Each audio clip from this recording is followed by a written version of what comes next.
Hello, my name is Paul Gorrie. I'm the president of Optimal Outsourcing, which is an outsourcing and incubation business based in Clark in the Philippines. Today I'm going to talk to you about how do you set yourself up in the Philippines so you can own your own business. If you had an exposure to the Philippines, you will know that the Philippines is able to supply a highly motivated, educated, low-cost labour force that you can use to grow your own business. Basically, there are three options when you decide you want to set up, if you want to have staff in the Philippines, are as follows. Number one, rent desk space and employ staff in someone else's office. Number two, start your business completely from scratch by yourself. Number three, the combination of the first two options where you start in someone else's business with a view to graduating into your own business over a period of time. This is called incubating your own business. Recently, the World Bank and International Finance Corporation, the IFC, ranked the Philippines 138th place out of 185 economies for ease of doing business. So while it's a great place to do business, you need to make sure that you do it properly so you do not have any issues in the future. To ensure you do it right from the start, I suggest you engage an outsourcing business to start with and have a contract in place that allows you to exit out when you have everything set up for your own company without having to deal with the large amounts of exit penalties involved.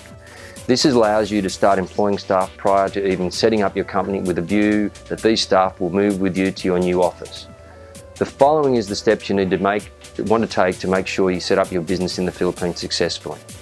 1. Sign a flexible contract with an outsourcing business. You need to find an outsourcing business that understands that you intend to eventually move out of their business when you have everything in place to run your own business. Many outsourcing contracts have very large penalties for exiting the business, in some cases up to 3 months penalties, so this needs to be established prior to signing the contract to start employing people. The reason I say start with an outsourcing business because it allows you time to get your company established and at the same time allows you to start to build your desk numbers so from the first day when you're in your own office you have some productive people and hopefully have some fee-paying clients for your own desks. 2. Set up your company with the SEC or the Security and Exchange Commission. You're now ready to set up your company with the SEC and there's a series of steps in relation to this. If you do not live in the Philippines, you would normally appoint a designated person from the outsourcing business you're using to act as your temporary company secretary to sign all the required documents, as many documents require original signatures.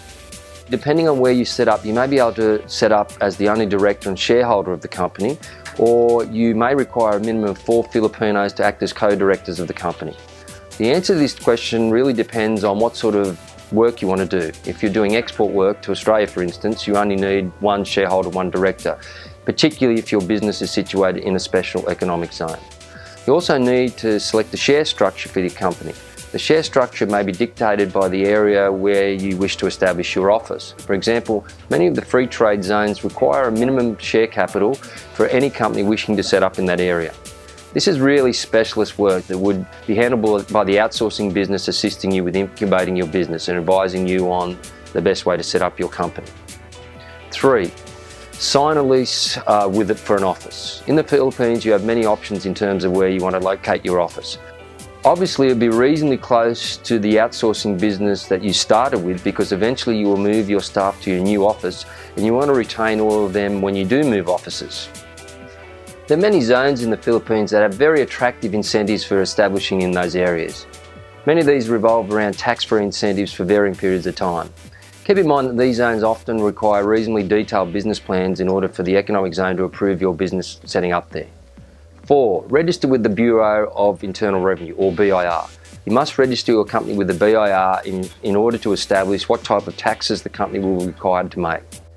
5. Open the company bank account. You must now open the company bank account with your chosen bank. You then need to deposit funds into the company bank account consistent with the share capital of the company. Make sure you select a bank that provides you with the services you require and check on the cost of these services. For example, check the fees on international money transfers and exchange rates the bank uses to make those transfers. Also make sure the bank is able to assist you with your payroll when you set up and make payments for utilities to allow the business to run smoothly. 6. Apply for social welfare benefits for when you employ staff. There are many registrations that are required to be made to allow your company to employ staff. These include registration of Social Security or SSS, Phil Health and PAG-IBIG. 7. Apply for various office registrations. You need to apply for a variety of registrations for your new office in order to operate. These normally include registrations with fire department, water, sanitary, etc. In our office here, we have a huge amount of these registrations. All need to be done so you can set up and trade legally. 8.